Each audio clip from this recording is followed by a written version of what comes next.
বিশেষ করে মুমিনের জীবনে অসুস্থতা তো একটা নিয়ামত। আর এজন্য সব নিয়ম পালনের পরেও অসুস্থতা এসে গেলে কখনোই মুমিন মনে করে না যে আমি এত সুন্দর পিতামাতার খেদমত করলাম, মানুষের সাহায্য করলাম, ভালো কাজ করলাম, ইস্তেগফার করলাম, তারপরেও আল্লাহ আমার রোগ দিল। একটা হলো ভবিষ্যৎকে নিয়ে উৎকণ্ঠা, দুশ্চিন্তা, হতাশা। আরেকটা হলো অতীতকে নিয়ে উৎকণ্ঠা, দুশ্চিন্তা, মনোবেদনা, মনোকষ্ট। আমরা আলোচনা করছিলাম সম্মানিত দর্শক, এটা হলো শয়তানের পাঠশালার প্রথম পাঠ। আল্লাহ তাআলা কোরআন কারীমে আমাদেরকে জানালেন, শয়তান তোমাদেরকে ভবিষ্যৎ, অসহায়ত্ব, দুর্বলতা, দারিদ্র্যের ভয় দেখায় আর অশ্লীলতার নির্দেশ দেয়। আর আল্লাহ তোমাদেরকে বলছেন তোমাদের তিনি ক্ষমা করবেন, তোমাদেরকে প্রাচুর্য, বরকত, কল্যাণ, মেহেরবানি দান করবেন। কাজেই আমাদেরকে আল্লাহ তাআলার রহমত বরকতের আশায় অন্তরটাকে পূর্ণ রাখতে হবে। আনা ইনদা যান্নি আবদি বি, আমি আমার বান্দা যেভাবে আমার ব্যাপারে ধারণা করবে আমাকে সেভাবে পাবে। আমার বান্দা যদি মনে করে আল্লাহ রহমত আর আমি পাবো না, ভবিষ্যৎ আমার খারাপ হয়ে যাবে, তার সেই অবস্থা হবে। আর বান্দা যদি আল্লাহ তাআলার উপর আস্থা রাখে যে অবশ্যই আল্লাহ তাআলা আমাকে এতদিন ভালো রেখেছেন, আল্লাহ তাআলা আমাকে অবশ্যই ভবিষ্যতে ভালো রাখবেন, তাহলে তো আল্লাহ তাআলা অবশ্যই ভালো রাখবেন। কাজেই মুমিনের দায়িত্ব হলো, ঈমানের অংশ হলো এবং ইবাদত হলো যে আল্লাহ রহমতের উপর আশাটা পরিপূর্ণ রাখা, ভবিষ্যৎ নিয়ে কোনো দুশ্চিন্তা না করা। ভবিষ্যৎটা আমরা কিছুই জানি না, ভালো অথবা মন্দ, আমরা যত দুশ্চিন্তাই করি না কেন, ভবিষ্যৎ যেটা হবে সেটা হবেই। আমরা ভালো চিন্তা করলে সওয়াব হবে, আল্লাহ রহমতের আশা থাকলে মন ভালো থাকবে, আল্লাহ বরকত দেবেন। খারাপের আশা করলে কষ্ট লাগবে, কিন্তু কোনো লাভ হবে না। আর এজন্যই তো আমরা দেখেছি আল্লাহ রাসূল সাল্লাল্লাহু আলাইহি ওয়াসাল্লাম বলেছেন, মান আসবাহা মুআফান ফি জাসাদিহি ওয়া আমিনান ফি সিরবিহি ওয়া ইনদাহু কুতু ইয়াউমিহি ফাকান্নামা হাইজাত লাহু দুনিয়া বিহাযাফিরিহা। যে ব্যক্তি সকাল হলো নিজে সুস্থ আছে, পরিবারে শান্তিতে আছে এবং সেদিনের খাবার তার কাছে আছে, তা তো দুনিয়ার সবই এসে গেছে। তাকে আল্লাহ আজকে যে নিয়ামত দিয়েছেন, এই নিয়ামতের বরকত যদি চাই, কৃতজ্ঞতা প্রকাশ করতে, আল্লাহ আপনি আমাকে অনেক দিয়েছেন, আমার তো পুরো আশা কালকেও আপনি এর চেয়ে ভালো রাখবেন। এটা হলো ভবিষ্যতের উৎকণ্ঠা থেকে মুক্ত থাকার উপায়। আর এটাতে সাহায্য করবে বেশি বেশি আল্লাহর জিকির, বেশি বেশি সালাত। আর অতীতকে নিয়ে মনোকষ্ট আরো একটা ভিত্তিহীন বিষয়। কিভাবে অতীতকে নিয়ে মনোকষ্ট করে, অমুক আমার সাথে খারাপ ব্যবহার করেছিল, অমুক এটা করেছিল, অমুক দিনে এটা করেছিলাম, অমুকটা আমি পাইনি, অমুকটা আমি চেয়েছিলাম। অতীতের সকল বেদনা নিয়ে মনোকষ্ট অনুভব করা। বাজে কাজ আর কি হতে পারে, অতীত তো চলে গেছে, মনোকষ্ট একে ফিরিয়ে আনবে না। এই সব কষ্টের ভিতর দিয়ে যেটা বেরিয়ে আসবে একটু ভালো করে চিন্তা করেন, আল্লাহ তাআলা আমাকে এত কষ্টের ভিতর দিয়ে নিরাপদে বের করে এনেছেন, আলহামদুলিল্লাহ। কাজে অতীতের কষ্টগুলো যখন মনে আসে তখন আল্লাহর নিয়ামতগুলো স্মরণ করুন। ভবিষ্যতের উৎকণ্ঠা যখন মনে আসে, আল্লাহর অতীত এবং বর্তমান নিয়ামতগুলো স্মরণ করুন। আল্লাহর নিয়ামত, রহমত, কল্যাণের আশা রাখুন, বুক ভরা আশা থাকো। আপনি আত্মবিশ্বাসী হন, আল্লাহ রহমতে বিশ্বাসী হন, মন থেকে উৎকণ্ঠা চলে যাবে। আল্লাহ রাসূল সাল্লাল্লাহু আলাইহি ওয়াসাল্লাম অশুভ চিন্তা পছন্দ করতেন না, বরং শুভত্ব, কল্যাণত্ব পছন্দ করতেন। আল্লাহ কোরআন কারীমে বলেছেন, নিশ্চয় কষ্টের সাথে শান্তি আছে, কষ্টের সাথে শান্তি আছে। এটাকে মনে রাখতে হবে আমাদের। আমরা অনেক সময় এটা একটা শিরিক বা শিরক মূলক অনুভূতি, যে আমরা সকালবেলায় বা প্রথমে যাত্রাপথে প্রথমবারে কোনো খারাপ হলে চিন্তা করি বোধহয় সবই খারাপ হয়ে যাবে, প্রথমেই খারাপ মানে সবই খারাপ। এটা শিরকি কথা। কোনো কর্ম থেকে খারাপ চেতনা নেওয়া, খারাপ ফলাফল নির্ধারণ করা, তাশাউম রাসূলুল্লাহ সাল্লাল্লাহু আলাইহি ওয়াসাল্লাম নিষেধ করেছেন। আর ভাগ্য, ভবিষ্যৎ, ভালো মন্দ নির্ধারণের চেষ্টা করা রাসূলুল্লাহ সাল্লাল্লাহু আলাইহি ওয়াসাল্লাম কুফরি, শিরক বলে গণ্য করেছেন। শুভ অশুভ চিন্তা করা, যেটা অশুভ হবে এই ধরনের চিন্তা করা শিরক বলে গণ্য করেছেন। বরং আমরা যখন কষ্ট পাবো তখন আমরা আল্লাহর ওয়াদার উপরে আস্থা রাখবো যে আল্লাহ একটা কষ্ট দিয়েছেন, নিশ্চয় এর সাথে তিনি শান্তি দেবেন, ভালো দেবেন। আল্লাহ তো বলেছেন আল উসরি ইউসরান, কষ্ট হলে তার সাথে একটা ভালো আছে। কাজেই আমরা সবসময় আল্লাহ রহমতের আশা রাখবো, আল্লাহর ওয়াদায় বিশ্বাস করব, শয়তানের পাঠশালার পাঠ থেকে দূরে থাকব, আর আল্লাহ তাআলার জিকির বেশি করব। এটা হলো আমাদের মানসিক সুস্থতার মূল ভিত্তি হিসেবে আল্লাহ রাসূল সাল্লাল্লাহু আলাইহি ওয়াসাল্লাম এবং কোরআন কারীমে আল্লাহ তাআলা আমাদেরকে শিখিয়ে দিয়েছেন। সম্মানিত দর্শক, সুস্থতাকে সংরক্ষণ করতে, রোগ ব্যাধি থেকে মুক্ত থাকতে ইসলামের এই জীবন ব্যবস্থা অত্যন্ত সুন্দর। এর পাশাপাশি আল্লাহ রসুল সাল্লাল্লাহু আলাইহি ওয়াসাল্লাম তার সুন্নতের মাধ্যমে, কর্ম এবং কথার মাধ্যমে আমাদেরকে দুনিয়ার গজব, শাস্তি, রোগ ব্যাধির কারণ এবং দুনিয়ার নিয়ামত পাওয়ার কিছু কারণ জানিয়ে দিয়েছেন। এদিকে আমাদের লক্ষ্য রাখতে হবে। যে কর্মগুলো করলে আল্লাহ অসন্তুষ্ট হন, আল্লাহর সংরক্ষণ, হেফাজত উঠে যায়, এগুলো যদি বেশি বেশি করে করি তাহলে আমাদের বিপদ আপদ আসবে, রোগ ব্যাধি আসবে। যে কর্মগুলো করলে আল্লাহ তাআলা খুশি হন, আল্লাহ বরকত দেন, হেফাজত করেন, এগুলো যখন আমরা বেশি করে করব তখন অবশ্যই আমাদের সুস্থতা এবং অন্যান্য নিরাপত্তা বাড়বে। এটা আল্লাহর রাসূল সাল্লাল্লাহু আলাইহি ওয়াসাল্লাম জানিয়েছেন, আল্লাহ ওয়াদা করেছেন। এগুলোর অনেক বিষয় রয়েছে। প্রথম বিষয় হলো যে আল্লাহ রাসূল সাল্লাল্লাহু আলাইহি ওয়াসাল্লাম বিভিন্ন হাদিসে বলেছেন, জামাতে সালাত আদায় করা, ওয়াক্ত মতো সালাত আদায় করা, এগুলো আমাদের নিরাপত্তার একটা অন্যতম পথ। মান সাল্লাল গাদাতা ফি জামাআতিন কানা ফি যিম্মাতিল্লাহ, যে ব্যক্তি ফজরের সালাত জামাতে আদায় করবে ওই ব্যক্তি আল্লাহর জিম্মাদারিতে চলে যাবে। অন্য হাদিসে আল্লাহ রাসূল সাল্লাল্লাহু আলাইহি ওয়াসাল্লাম বলেছেন, লা তাতরুকান্না সালাতাম মাকতুবা ফাইন ফাআলতা ফাকাদ বারিআত মিনকা যিম্মাতুল্লাহি ওয়া যিম্মাতু রাসূলি। এক ওয়াক্ত ফরজ নামাজও ছেড়ে দিও না। যদি তুমি এক ওয়াক্ত ফরজ নামাজ ছেড়ে দাও তাহলে আল্লাহ এবং তার রাসূলের জিম্মাদারি থেকে তুমি বিমুক্ত হয়ে যাবে, বের হয়ে যাবে, দূর হয়ে যাবে। দর্শক, আল্লাহ রাসূল সাল্লাল্লাহু আলাইহি ওয়াসাল্লাম বিভিন্ন হাদিসে জানিয়েছেন কিছু পাপ আসছে যে কাজগুলো করলে দুনিয়াতে আল্লাহর শাস্তি, বেবরকতি আসে। যেমন পিতামাতার অবাধ্য হওয়া, মানুষের ক্ষতি করা, জুলুম করা, এগুলো যদি আমরা করতেই থাকি তাহলে পারে আল্লাহর অন্যান্য গজবের পাশাপাশি রোগ ব্যাধি এসে যাবে। আর কোনো কোনো পাপের জন্য তো রোগ ব্যাধি আল্লাহ রাসূল নির্ধারণ করে দিয়েছেন। অশ্লীলতার জন্য কঠিন রোগ, মহামারী, ব্যাধি এগুলো আসবে, আল্লাহ রাসূল সাল্লাল্লাহু আলাইহি ওয়াসাল্লাম বিভিন্ন হাদিসে বলেছেন।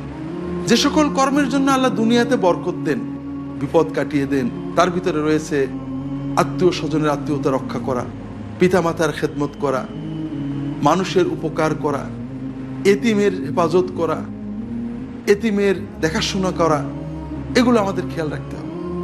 এভাবে যদি আমরা নিয়মগুলো মেনে চলি, চেষ্টা করি, আমাদের জন্য দৈহিক মানসিক চলার পথ সুগম হবে।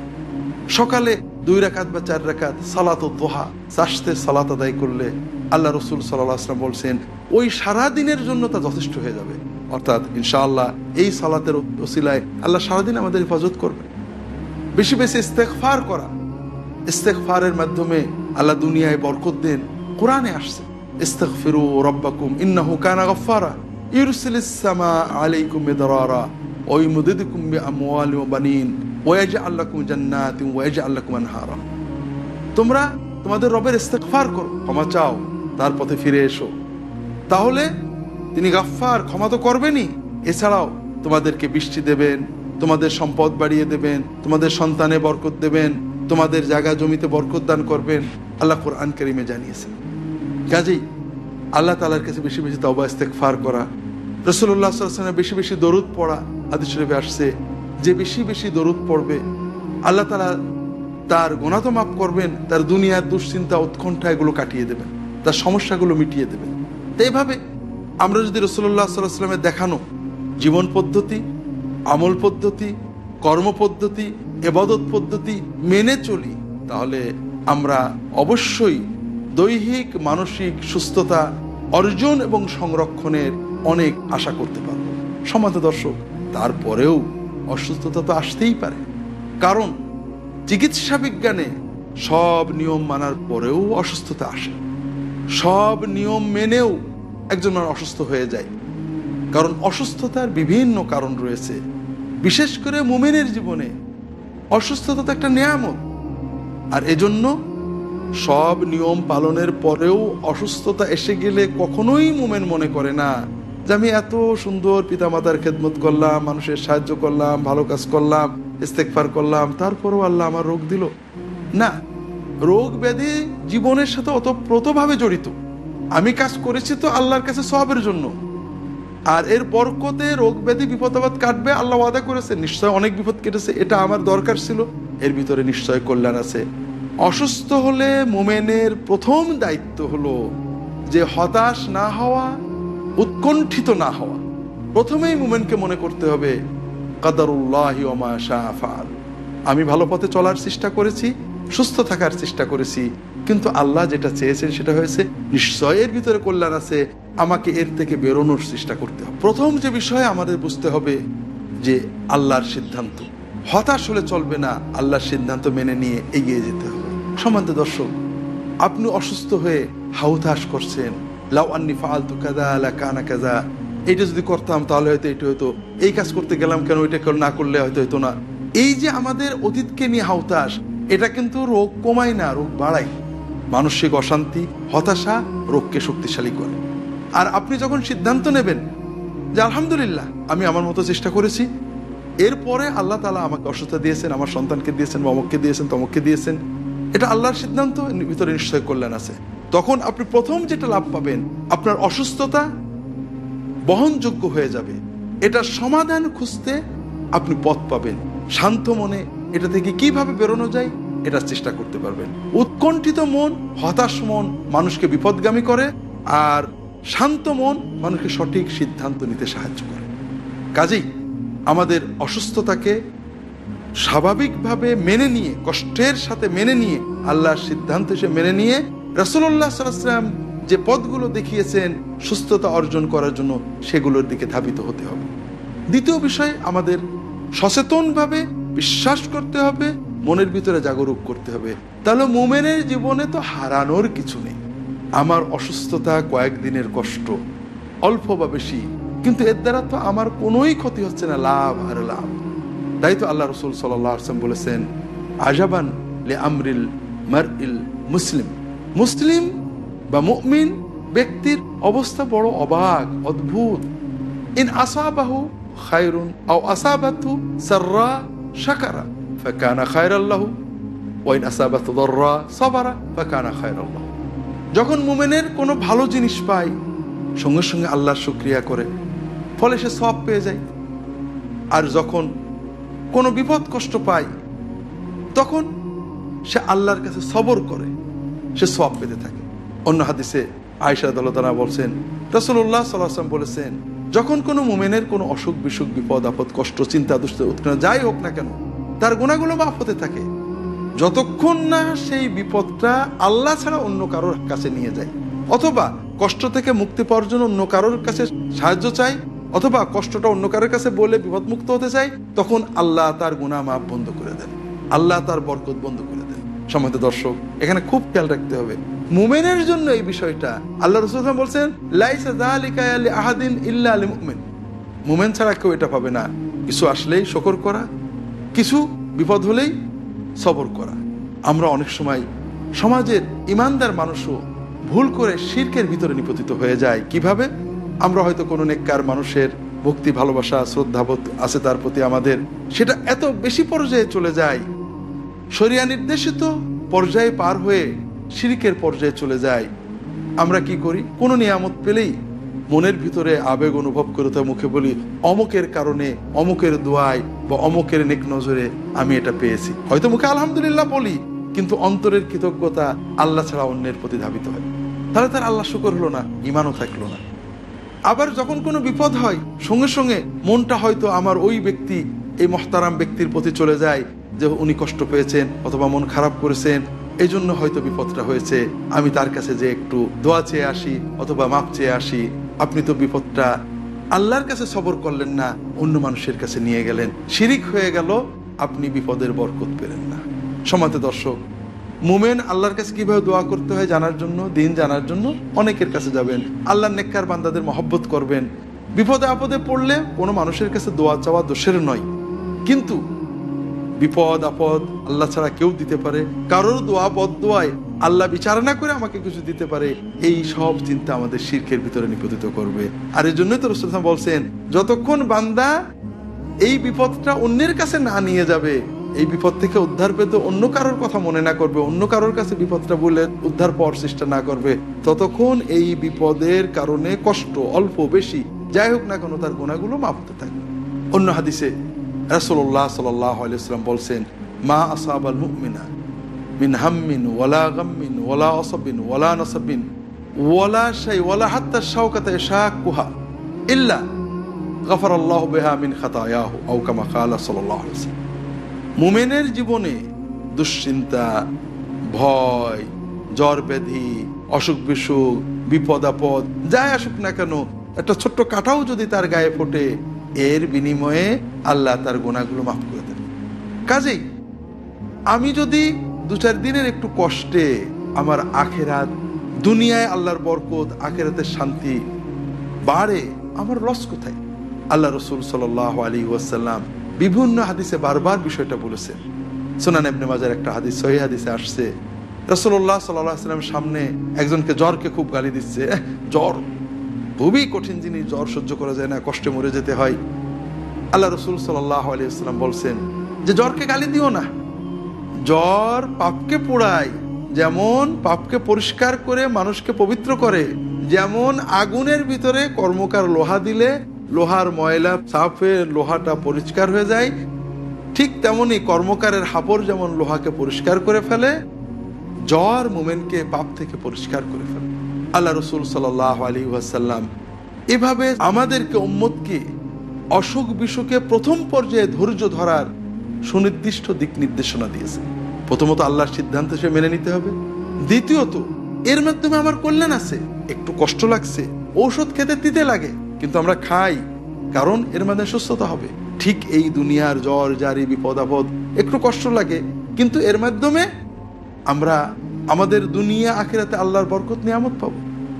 একটা মানুষ অসুখ হয়েছে, তিক্ত বা খুব কষ্টদায়ক ঔষধ প্রতিদিনই কিছু খান, কারণ তিনি জানেন এই খাওয়ার মাধ্যমে একটা ফল তিনি পাবেন, এজন্য তিনি কষ্টটা সহ্য করেন। মুমিনের ঈমান যদি গভীর হয়, তখন তার কাছে এই দুনিয়ার জাগতিক বিপদ আপদ কষ্ট রোগ ব্যাধিগুলো ঠিক তেমনই আনন্দদায়ক হয়ে যায় যে এর মাধ্যমে আল্লাহ আমার গুনাহ মাফ করাবেন, মর্যাদা বাড়িয়ে দেবেন। সম্মানিত দর্শক, এই চেতনা সাহাবীদের ভিতরে কেমন গভীর ছিল, একটা হাদিস থেকে আমরা তা বুঝতে পারবো। আল্লাহ রসুল সাল্লাল্লাহু আলাইহি ওয়াসাল্লামের সাহাবী আব্দুল্লাহ ইবনে আব্বাস তার ছাত্র আতা ইবনে আবি রাবাহকে বলছেন, তুমি কি একজন জান্নাতি মেয়ে দেখতে চাও? ওই দেখো কাবা ঘরের পাশে দাঁড়িয়ে আছে ওই মেয়েটা জান্নাতি মেয়ে। কি করে জানলাম? মেয়েটা রাসূলুল্লাহ সাল্লাল্লাহু আলাইহি ওয়াসাল্লামের কাছে এসে বলল যে, ইয়া রাসূলুল্লাহ ইন্নী উসরাউ, ইয়া রাসূলুল্লাহ আমি অজ্ঞান হয়ে যাই, অর্থাৎ মৃগী রোগ বা ফিট হয়ে পড়ে যাওয়ার রোগ আমার আছে, আমার জন্য দোয়া করেন যেন আমার এই রোগ না থাকে, সুস্থ হয়ে যায়। আল্লাহ রসুল সাল্লাল্লাহু আলাইহি ওয়াসাল্লাম বললেন, তুমি যদি চাও আমি দোয়া করবো, তোমার আর হবে না, আর যদি তুমি একটু সবর করো আল্লাহ তোমাকে জান্নাত দেবেন। ওই মহিলা জীবনকে খুব ভালো করে বুঝেছেন। জীবনে কতবার ফিট হব? প্রতি সপ্তাহে একবার, প্রতি মাসে কয়েকবার, জীবনে কয়বার, কয় ঘন্টা? জীবনে 10 ঘন্টা, 20 ঘন্টা, 30 ঘন্টা, 50 বছর 100 বছরের জীবনে 20 ঘন্টা 30 ঘন্টা একটু ফিট হয়ে অচেতন থাকবো, এর মাধ্যমে আমি আমার গুনাহগুলো মাফ হবে, আমি জান্নাতের নিশ্চয়তা পাবো, আমার অনন্ত জীবন সুন্দর হবে, অসুবিধা, আমার তো কোনো খুব বেশি লস হচ্ছে না। মেয়েটা বললেন, ইয়া রাসূলুল্লাহ তাহলে আর রোগ মুক্ত হওয়ার জন্য দোয়া করবেন না আপনি, আমার রোগ থাক, তবে আপনি দোয়া করেন যখন আমি ফিট হব তখন আমার কাপড়টা যেন খুলে না যায়, সরে না যায়। রাসূলুল্লাহ সাল্লাল্লাহু আলাইহি ওয়াসাল্লাম দোয়া করলেন, ওই মহিলা পরে ফিট হয়েছে কিন্তু তার কাপড় আর সরেনি। সম্মানিত দর্শক, এভাবেই আমরা অসুস্থতার ক্ষেত্রে সবর এবং সওয়াবের আশার মাধ্যমে মনটাকে স্থির করব, সুস্থ শান্ত মনে চিকিৎসার চেষ্টা করব, যেটা আল্লাহ রসুল সাল্লাল্লাহু আলাইহি ওয়াসাল্লাম নির্দেশ। অসুখ বিসুখে আল্লাহ রসুল সাল্লাল্লাহু আলাইহি ওয়াসাল্লাম চিকিৎসা করতে নির্দেশ দিয়েছেন, ইয়া আইয়ুহান নাস তাদাউ ফাইন্নাহু লাম ইয়াদআল্লাহু দাআন ইল্লা ওয়াদাআ লাহু দাওয়াআন ইল্লা দাআন ওয়াহিদান ওয়া হুয়াল হারাম। রাসূলুল্লাহ সাল্লাল্লাহু আলাইহি ওয়াসাল্লাম বলতেন, হে মানুষেরা তোমরা চিকিৎসা করো, এটা আদেশ, আমর। কাজেই রোগ ব্যাধিতে চিকিৎসা করার রাসূলের নির্দেশ। তিনি কারণ সে উল্লেখ করেছেন, আল্লাহ যত রোগ ব্যাধি দিয়েছেন প্রত্যেকটা রোগের ঔষধ আল্লাহ তাআলা দিয়ে দিয়েছেন, শুধু একটা রোগের কোনো ঔষধ নেই, সেটা হলো বার্ধক্যজনিত যে দুর্বলতা, আমরা ক্রমান্বয়ে বৃদ্ধ হয়ে পড়ি, এর কোনো ঔষধ নেই। আল্লাহ রাসূল সাল্লাল্লাহু আলাইহি ওয়াসাল্লাম অন্য হাদিসে বলছেন, মা মিন দাইন ইল্লা ওয়ালাহু দাওয়া, যত রোগ আছে প্রত্যেকের কোনো ওষুধ আছে। মান আসাবাত দাওয়া শুফিয়া বিইذনিল্লাহ, যে ব্যক্তি আল্লাহর নির্ধারিত প্রকৃত ঔষধ পর্যন্ত পৌঁছাতে পারে, আল্লাহর অনুমতিতে সে সুস্থতা অর্জন করতে পারে। কাজেই আল্লাহ রসুল সাল্লাল্লাহু আলাইহি ওয়াসাল্লাম রোগ ব্যাধিতে যে নির্দেশ দিয়েছেন সেটা হলো চিকিৎসা। এমনকি ঝাড় ফুঁক ইত্যাদি আল্লাহ রসুল সাল্লাম রোগ ব্যাধিতে এরকম নির্দেশনা দেননি, তবে অনুমোদন আছে। আমরা যেটা দেখতে পাচ্ছি, আল্লাহ রসুল সাল্লাল্লাহু আলাইহি ওয়াসাল্লাম তিনি চিকিৎসা করতে নির্দেশ দিয়েছেন, সাহাবীরা চিকিৎসা করতেন, রাসূলুল্লাহ নিজেও চিকিৎসা করেছেন। চিকিৎসা করা তার নির্দেশ, তার আচরিত সুন্নত। আমরা রোগ ব্যাধি হলেই মনে করি ঝাড়ফুঁক ভালো, দোয়া ভালো, কিন্তু দোয়ার পদ্ধতি আছে। আর আল্লাহ রসুল সাল্লাল্লাহু আলাইহি ওয়াসাল্লাম বা তার সাহাবায়ে কেরাম কেউ এই ঝাড়ফুঁক ইত্যাদিকে পেশা হিসেবে গ্রহণ করেননি। আমাদের প্রথম দায়িত্ব হলো অসুখ বিসুখে, অসুস্থতায় চিকিৎসার জন্য চেষ্টা করা। চিকিৎসার জন্য সর্বোচ্চ সুন্দর চিকিৎসা কিভাবে চিকিৎসা হবে, এটা মানুষ গবেষণার মাধ্যমে ক্রমান্বয়ে আবিষ্কার করবে। যেহেতু আল্লাহ তাআলা সব ব্যাধিরই চিকিৎসা দিয়েছেন বলে রাসূলুল্লাহ সাল্লাল্লাহু আলাইহি ওয়াসাল্লাম জানিয়েছেন, কাজেই আমরা সেই বৈজ্ঞানিক গবেষণার মাধ্যমে চিকিৎসা আবিষ্কারের চেষ্টা করব। পাশাপাশি আল্লাহর উপর আস্থা রেখে মনটাকে সুস্থ শান্ত রাখবো, যা আমাদের সুস্থ হতে সাহায্য করবে। সম্মানিত দর্শক, এটা তো গেল অসুস্থ মানুষের নিজের প্রতি দায়িত্ব, তা হলো চিকিৎসা করা, অথবা আশেপাশের মানুষ তার অভিভাবকরা চিকিৎসা করাবেন। সমাজের মানুষদের দায়িত্ব আছে না, অনেক বড় দায়িত্ব আছে।